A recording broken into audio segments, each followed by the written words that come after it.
अगर किसी जहाज का इंजन उसका दिल है, तो कह सकते हैं कि उसमें लगे हजारों वॉल्व उस दिल के वॉल्व हैं। बिल्कुल।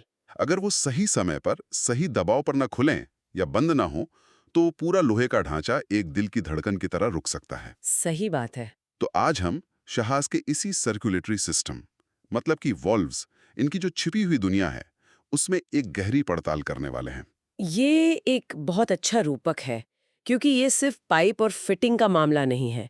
हर वॉल्व के पीछे आप कह सकती हैं एक कहानी है, एक इंजीनियरिंग का दर्शन है। अच्छा, और इसकी शुरुआत होती है एक इंजीनियर के सबसे बुनियादी चुनाव से। वो क्या है? क्या किसी तरल के बहाव को पूरी तरह रोकना है, मतलब आइसोलेशन, या फिर उसकी मात्रा को बहुत ही बारीकी से कंट्रोल करना है, यानी रेगुलेशन। सब कुछ यहीं से शुरू होता है। तो चलिए, नियंत्रण यानी रेगुलेशन से ही शुरू करते हैं। ठीक है। उदाहरण के लिए, इंजन का जो जैकेट वाटर है, मतलब जो पानी इंजन को ठंडा रखता है, उसके कंट्रोल वाल्व को लेते हैं। यहाँ लिखा है कि इंजन ब्लॉक का तापमान एकदम सटीक होना चाहिए। जी। यहाँ तक कि आधे डिग्री का बदलाव भी एक बड़ा संकेत होता है। एक मिनट, आधा डिग्री, ये तो बहुत ही मामूली लगता है। क्या जहाज के इतने बड़े, इतने मजबूत सिस्टम सच में इतने संवेदनशील होते हैं? होते हैं, और यही बात तो हैरान करती है। जरा सोचिए, कई टन का एक विशाल इंजन जिसके अंदर हर सेकंड सैकड़ों विस्फोट हो रहे हैं। उसकी सेहत का राज इसी मामूली से दिखने वाले तापमान नियंत्रण में छिपा है। ये सीधे सीधे ल्यूब ऑयल यानी इंजन के तेल की विस्कोसिटी पर असर डालता है। मतलब तेल कितना गाढ़ा है या कितना पतला, इस पर? बिल्कुल। अगर इंजन आधा डिग्री भी ज्यादा गर्म हो जाए तो तेल पानी की तरह पतला होने लगता है। ओह, इससे जो मेटल के हिस्सों के बीच की सुरक्षा परत है वो कमजोर पड़ जाती है, घर्षण बढ़ता है और इंजन तेजी से घिसने लगता है। और अगर ठंडा हो जाए तो वही तेल शहद की तरह गाढ़ा हो जाएगा और ठीक से अपनी जगह तक पहुंच ही नहीं पाएगा। दोनों ही सूरतों में नतीजा है इंजन को बाहरी नुकसान। तो वो आधा डिग्री का बदलाव भी इतना बड़ा असर डालता है? फिर ये प्रक्रिया काम कैसे करती है? ये सब ऑटोमेटिक होता होगा? हाँ, पूरी तरह से। जैसे ही तापमान में जरा सा भी बदलाव होता है, एक सेंसर उसे पकड़ लेता है। वो कंप्यूटर को सिग्नल भेजता है कि यहाँ थोड़ा गर्म हो रहा है। ओके। कंप्यूटर तुरंत हवा के दबाव से चलने वाले कंट्रोल वाल्व को एक सिग्नल भेजता है। अच्छा, हवा के दबाव से। मुझे लगा था ये बिजली से चलता होगा। नहीं, ज्यादातर हवा के दबाव से, क्योंकि वो ज्यादा भरोसेमंद और सटीक होता है। तो सिग्नल मिलते ही वाल्व का जो तना है वो 1 इंच के 100वें हिस्से के बराबर इतनी धीरे धीरे नीचे आता है कि हमारी आंखों को शायद दिखे भी ना। मतलब ये किसी बड़े दरवाजे के खुलने जैसा नहीं है? नहीं, बिल्कुल नहीं। ये बहुत ही महीन एडजस्टमेंट होता है। बस थोड़ा और ठंडा पानी अंदर जाता है, तापमान सही होता है और वो थोड़ा सा ऊपर उठ जाता है। और ये कितनी बार होता है? यही तो इसकी खासियत है। ये छोटा सा एडजस्टमेंट दिन में हजारों बार होता है, बिना थके, बिना रुके, हर पल। दिन में हजारों बार? इतनी सटीकता से ये काम करना तो किसी भी इंसान के लिए असंभव है। यह हमारे इंसान बनाम मशीन की बहस का पहला पॉइंट है। यहाँ मशीन इंसान से कहीं बेहतर है। इसमें कोई शक नहीं। ये सूक्ष्म नियंत्रण इंजन की क्षमता के लिए बहुत अच्छा है। लेकिन तब क्या होता है जब सब कुछ हमारे कंट्रोल में ना हो? जब मान लीजिए तरल पदार्थ ही उल्टा बहने की कोशिश करे। हाँ, ये एक दिलचस्प सवाल है। मतलब जब सिस्टम में कुछ गड़बड़ हो जाए, इसके लिए इंजन रूम में वन वे रास्ते होते हैं, है ना? बिल्कुल, जिन्हें हम चेक वाल्व या नॉन रिटर्न वाल्व कहते हैं। इनका सिद्धांत तो बहुत सरल है, लेकिन इनका असर बहुत बड़ा होता है। ये तरल पदार्थ को सिर्फ एक दिशा में बहने देते हैं। अगर बहाव उल्टी दिशा में आने की कोशिश करता है तो दरवाजा अपने आप बंद हो जाता है। सुनने में तो ये काफी सीधा साधा लगता है, लेकिन ये उल्टा बहाव, ये बैकफ्लो, इतना बड़ा खतरा क्यों है? थोड़ा सा पानी पीछे चला भी गया तो क्या फर्क पड़ता है? बात सिर्फ पानी की नहीं है, बात है उसके वजन और उसकी गति की। चलिए थोड़ी फिजिक्स पर आते हैं। ठीक है। कल्पना कीजिए, एक बड़ा पंप बहुत भारी कीचड़ को एक ऊंची जगह पर एक लंबे पाइप के जरिए ऊपर धकेल रहा है। अचानक बिजली चली जाती है और पंप बंद हो जाता है। अब क्या होगा? गुरुत्वाकर्षण।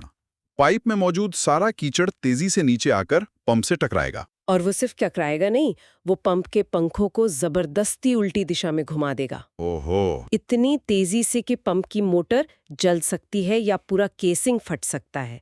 चेक वाल्व यही काम आता है। जैसे ही पंप बंद होता है, वो अगले ही पल एक भारी धड़ाम की आवाज के साथ बंद हो जाता है और उस पूरे वजन को अपनी जगह पर रोक लेता है, एक सुरक्षा कवच की तरह। तो ये एक तरफा रास्ता तो है ही, साथ में एक शॉक अब्जॉर्बर भी है। आपके नोट्स में एक खास चेक वॉल्व का जिक्र था जिसका नाम किसी आपदा फिल्म जैसा लगता है, स्टॉर्म वॉल्व। हाँ, स्टॉर्म वॉल्व। सच कहूं तो ये मेरा पसंदीदा वॉल्व है। ये हमें एक जरूरी बात याद दिलाता रहता है क्या? कि हम किसी फैक्ट्री में नहीं हैं, हम एक ऐसी फैक्ट्री में है जो समुद्र की ताकत से लगातार लड़ रही है। जहाज के किनारे गंदा पानी बाहर फेंकने के लिए पाइप होते हैं जो आमतौर पर पानी की सतह से ऊपर होते हैं, लेकिन एक तूफान के दौरान जब जहाज बुरी तरह डगमगाता है और विशाल लहरें उठती हैं, तब वो पाइप पानी के नीचे चला जाता है। और तब खतरा पैदा होता है। खतरा नहीं, तबाही। सोचिए, कई टन वजन वाली एक पानी की दीवार जैसी लहर जहाज के किनारे से आकर टकराती है। उस वक्त अगर स्टॉर्म वॉल्व न हो तो समुद्र का पानी पूरी ताकत से उस पाइप के रास्ते इंजन रूम में घुस जाएगा। ये तो जहाज को उसी के गंदे पानी के पाइप से डुबोने जैसा होगा। बिल्कुल। आपके नोट्स में इसकी तुलना एक क्लब के बाउंसर से की गई है। अंदर से लोगों को बाहर जाने देता है, लेकिन बाहर से अगर कोई भीड़ जबरदस्ती अंदर घुसने की कोशिश करे तो उन्हीं की ताकत का इस्तेमाल करके दरवाजा उनके मुंह पर बंद कर देता है। बेहतरीन उपमा है, बिल्कुल यही होता है। इसमें एक वजनदार ढक्कन होता है। जहाज का गंदा पानी उसे आसानी से धकेलकर बाहर निकल जाता है, लेकिन जब समुद्र का पानी तेजी से अंदर आने की कोशिश करता है तो उसका दबाव उस ढक्कन को और भी जोर से बंद कर देता है। ये सोलास यानी safety of life at sea convention के तहत अनिवार्य भी है। ये एक अच्छी उपमा है, लेकिन एक बाउंसर तो सोच समझकर फैसला ले सकता है। ये तो सिर्फ फिजिक्स का एक नियम है। क्या इसमें कभी कोई गलती नहीं हो सकती? क्या कोई ऐसी लहर हो सकती है जो इसे भी मात दे दे? बहुत अच्छा सवाल है। डिजाइन इतना मजबूत होता है कि ऐसा होना लगभग नामुमकिन है, लेकिन आपका सवाल एक गहरी बात की ओर इशारा करता है। हर सिस्टम की एक सीमा होती है। सही बात है। इसीलिए हमारे पास सुरक्षा की कई परतें होती हैं। और ये हमें हमारे तीसरे स्तंभ यानी सुरक्षा पर लाता है। यहाँ मुझे एक बात माननी पड़ेगी। इन नोट्स को देखने से पहले तक मुझे लगता था कि सेफ्टी वाल्व और रिलीफ वाल्व एक ही चीज है। सिर्फ आप ही नहीं, ज्यादातर लोग ऐसा ही सोचते हैं। लेकिन समुद्री इंजीनियरिंग में ये छोटा सा फर्क जीवन और मृत्यु का फैसला कर सकता है। इन दोनों के पीछे फिजिक्स का एक ही गुण है, कंप्रेसिबिलिटी। कंप्रेसिबिलिटी? इसे थोड़ा और समझाएंगी? जरूर। सोचिए, आपके हाथ में एक हवा भरा गुब्बारा है। आप उसे दबाकर छोटा कर सकते हैं, है ना? हाँ। ये गैसों की प्रकृति है, उन्हें दबाया जा सकता है, वो कंप्रेसिबल हैं।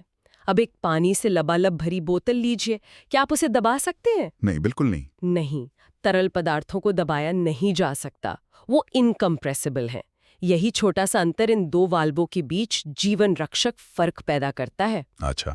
सेफ्टी वाल्व गैसों के लिए बनाया गया है, जैसे भाप या हवा। बॉयलर में जब भाप का दबाव खतरनाक स्तर तक बढ़ता है तो आप एक बम के ऊपर बैठे होते हैं। दबाव बहुत तेजी से बढ़ता है तो उसे बहुत तेजी से बाहर निकालना होगा। बिल्कुल। ये वाल्व दबाव के खतरनाक स्तर को छूते ही अगले ही पल एक पॉप की तेजी आवाज के साथ तुरंत और पूरी तरह से खुल जाता है। ये बहुत बड़ी मात्रा में भाप को बाहर निकालकर दबाव को तुरंत कम कर देता है और बॉयलर को फटने से बचाता है। और रिलीफ वाल्व? रिलीफ वाल्व तरल पदार्थों के लिए है, जैसे तेल या पानी। तरल पदार्थों को दबाया नहीं जा सकता, इसलिए एक तेल की लाइन में दबाव धीरे धीरे बढ़ता है। इसके लिए अचानक विस्फोट की जरूरत नहीं होती। रिलीफ वाल्व आनुपातिक रूप से खुलता है। मतलब? दबाव थोड़ा बढ़ेगा तो ये थोड़ा सा खुलेगा और एक फुसफुसाहट, एक हिस जैसी आवाज के साथ थोड़ी मात्रा में तेल बाहर निकालेगा। ये दबाव को धीरे धीरे कम करता है ताकि पाइप फटने से बच जाए। समझ गया। तो संक्षेप में सेफ्टी वाल्व का काम है पॉप करके विस्फोट रोकना जी, और रिलीफ वाल्व का काम है हिस करके पाइप फटने से रोकना। एक छोटा सा फर्क, लेकिन परिणाम बहुत अलग है। बिल्कुल सही। ठीक है, ये वाल्व्स तो हमें ऑटोमेटिकली बचाते हैं, लेकिन अब हम अपने चौथे और सबसे मानवीय स्तंभ पर आते हैं, अलगाव और आपात स्थिति। यहाँ उन वाल्वों की बात होती है जिन्हें या तो इंसान चलाता है या जो इंसान की गलतियों से हमें बचाते हैं। मान लीजिए इंजन रूम में आग लग गई, तब आपके नोट्स में लिखा वो आपातकालीन बटन काम आता है, क्विक क्लोजिंग वाल्व यानी QCV। ये शायद एक जहाज पर मनोवैज्ञानिक रूप से सबसे तीव्र वाल्व है। ऐसा क्यों? ये तो एक सेफ्टी डिवाइस है, लेकिन इसे इस्तेमाल करने वाले इंजीनियर की मनस्थिति के बारे में सोचिए। उसका पूरा काम, उसकी पूरी ट्रेनिंग उस इंजन को चलाने की है, लेकिन QCV को उस इंजन की जीवन रेखा काटने के लिए डिजाइन किया गया है।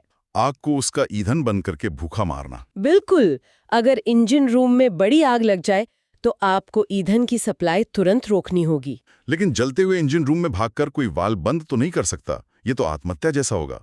इसीलिए ये QCV वाल्व ईंधन टैंकों पर लगे होते हैं, लेकिन उन्हें चलाने की जगह जहाज पर एक सुरक्षित स्थान यानी फायर कंट्रोल स्टेशन पर होती है। अच्छा।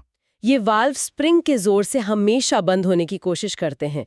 उन्हें एक तार से खींचकर खुला रखा जाता है। आप कंट्रोल स्टेशन पर शीशा तोड़कर उस हैंडल को खींचते हैं और एक टंग की आवाज आती है। वो तनाव खत्म हो जाता है और इंजन रूम में लगी स्प्रिंग ईंधन वाल्व को झटके से बंद कर देती है। ये वो स्विच है जो ऐलान करता है कि हम इंजन रूम को छोड़ रहे हैं। हाँ, उस वाल्व के बंद होने के बाद जो खामोशी छा जाती है, सच कहूं तो वो डरावनी होती है।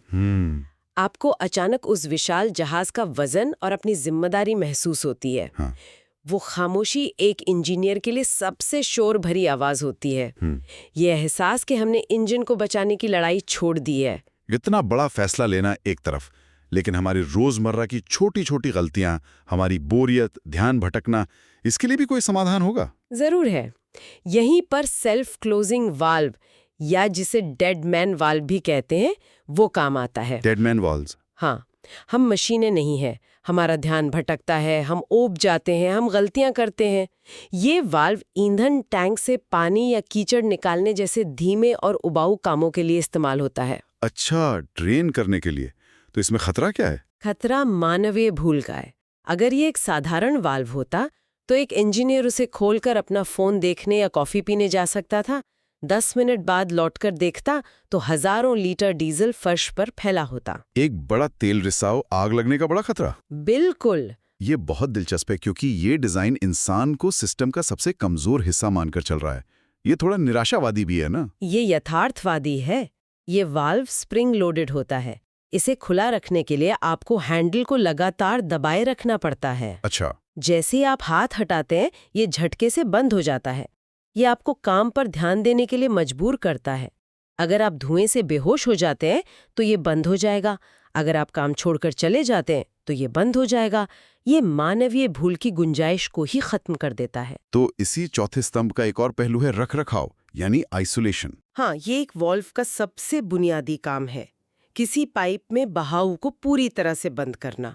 जैसे आपके घर में कोई पाइप फट जाए तो आप मेन वाल्व बंद करते हैं। जी। अगर किसी पंप या फिल्टर की मरम्मत करनी है तो उसके आगे और पीछे के वाल्व बंद करके उस हिस्से को बाकी सिस्टम से अलग करना पड़ता है। तो यहीं पर एक इंजीनियर का अनुभव और ज्ञान सबसे ज्यादा काम आता है। कौन सी जगह के लिए कौन सा वाल्व सही है, ये कोई मशीन तो नहीं बता सकती। बिल्कुल, यहीं पर अनुभव बोलता है।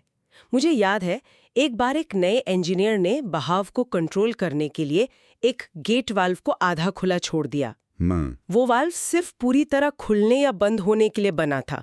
कुछ ही घंटों में जो कंपन हुआ, उससे पूरे डेक प्लेट्स हिलने लगे और वाल्व का स्टेम टूट गया। ये ऐसा सबक है जो किताबें नहीं सिखा सकती। मतलब गलत वाल्व चुनने का मतलब है लीक होना, टूटना या सिस्टम का फेल हो जाना। जी। इस पूरी बातचीत से एक बात साफ समझ में आ रही है। ये सिर्फ लोहे और पीतल का एक सिस्टम नहीं है, ये एक पूरा दर्शन है। हमने 4 स्तंभ देखे, नियंत्रण, नियमन, सुरक्षा और अलगाव। ये सब मिलकर ही एक जहाज को समुद्र में सुरक्षित रखते हैं। हर वाल्व एक सोचा समझा फैसला है। ये एक ऐसी इंजीनियरिंग है जो पर्यावरण के खतरों का सम्मान करती है। ये मानती है कि समुद्र हमेशा अंदर आने की कोशिश कर रहा है, दबाव हमेशा बढ़ने की कोशिश कर रहा है और आग हमेशा एक मौके की तलाश में है। हर वाल्व उस खतरे के खिलाफ एक चौकीदार है। सही कहा। मैं एक आखिरी विचार रखना चाहता हूँ। इस पूरी बातचीत में एक विषय लगातार चलता रहा, इंसान बनाम मशीन। एक तरफ कंट्रोल वॉल्व्स हैं जो इंसान से बेहतर तापमान नियंत्रित करते हैं। दूसरी तरफ सेल्फ क्लोजिंग वॉल्व्स हैं जो इंसान का ध्यान भटकने पर उसे बचाते हैं। यह साफ दिखाता है कि ऑटोमेशन ही भविष्य है। क्या एक दिन ऐसा इंजन रूम होगा जिसमें इंसानों की जरूरत ही नहीं होगी? लक्ष्य तो यही है, लेकिन ऐसे भविष्य की ओर जाते हुए हमें ये सोचना होगा कि हम क्या खो रहे हैं। सेंसर खराब हो सकते हैं, कंप्यूटर फेल हो सकते हैं, और तब क्या होता है? उस वक्त इंसान का अनुभव ही काम आएगा। कल्पना कीजिए, आप प्रशांत महासागर के बीच में हैं, एक भयानक तूफान के दौरान। लहरें जहाज से टकरा रही हैं और आपके सामने कंप्यूटर स्क्रीन अचानक काली पड़ जाती है। सारे अलार्म बंद। कोई डेटा नहीं, कोई ऑटोमेटिक कंट्रोल नहीं। उस वक्त एक भारी लोहे के पहिए को पकड़कर उसे किस दिशा में और कितना घुमाना है, ये जानने वाले इंसान के ज्ञान का मूल्य आपको समझ आएगा। हाँ, सवाल ये है, जैसे जैसे जहाज ज्यादा स्मार्ट हो रहे हैं, क्या हम अपने इंजीनियरों को इतना स्मार्ट बना रहे हैं कि वे उस स्मार्टनेस के फेल होने पर स्थिति को संभाल सके? या क्या हम ऐसे विशेषज्ञ तैयार कर रहे हैं जो सिर्फ स्क्रीन देखना जानते हैं? ये आज का सबसे बड़ा सवाल है। बिल्कुल। हमारे साथ इस गहरी पड़ताल में शामिल होने के लिए धन्यवाद। आपकी यात्रा सुरक्षित हो।